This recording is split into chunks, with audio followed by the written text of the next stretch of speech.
প্রিয় ফেসবুক বন্ধুরা, এই যে আমার হাতে একটি দলিল, এই যে দলিল, এই দলিলটা খারিজ করার জন্য আমার কাছে টাকা চাইছে 50,000 টাকা।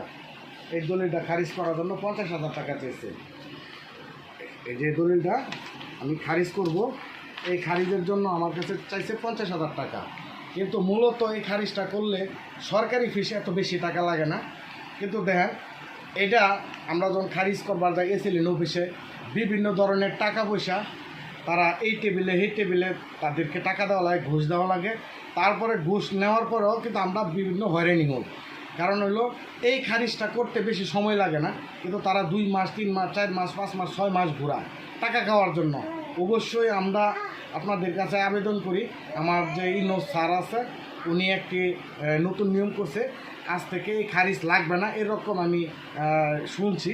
তাই আপনাদের মাঝে শেয়ার করার জন্য আমি এই ভিডিওটা করলাম। অবশ্যই আপনারা ভিডিওটা দেখবেন, লাইক শেয়ার করবেন। ভালো থাকবেন। খোদা হাফেজ। আসসালামু আলাইকুম।